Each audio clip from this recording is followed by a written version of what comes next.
Хоть без хвоста я, семья мне стая! Маугли вновь покоряет сердца юных зрителей. Культурное мероприятие организовал региональный фонд помощи семьям участников СВО «За правду» совместно с театром юного зрителя. Более 30 ребят из разных городов и районов республики, чьи отцы сейчас защищают родину, погружаются в мир диких джунглей. Я настоящий волк! Человек? Я настоящий волк!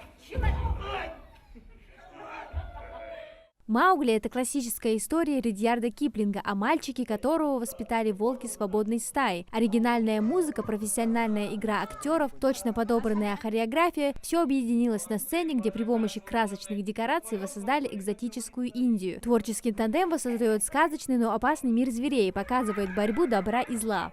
А ты дерзок, человеческий щенок! Раскрывай же шире пасть, Шерхан!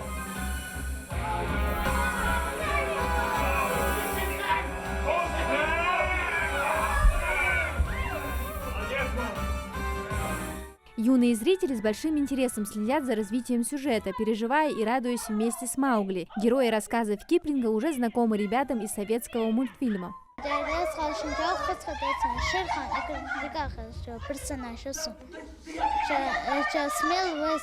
К детям участников СВО в фонде «За правду» относятся с особым вниманием, говорит их социальный координатор Тамара Харсиева. Подобные мероприятия для поднятия духа детей проводят каждый месяц. На 9 мая вот мы устраивали недавно в честь Георгиевской ленты. Потом мы делали мероприятие на Рамадан, месяц Рамадан. И вот на Курбан-Байрам планируем тоже провести мероприятие.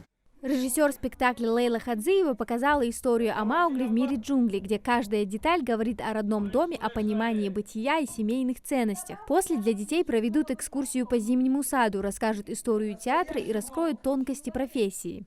Экскурсия будет приобщить их немножко тому, куда они пришли, что это такое театр, нужно ли ходить сюда, в чем необходимость наших детишек, чтобы они посещали театральные организации. Поэтому и сегодня то, что делает фонд «За правду», да, нужно вот такие фонды одобрять и идти им навстречу. Пригласят детей и на чаепитие благодаря спонсорской помощи Рамазана Хутиева, который оказывает поддержку военнослужащим и их семьям с первых дней специальной военной операции. Амина Зязикова, Алисхан Горовожев, Магаз 24.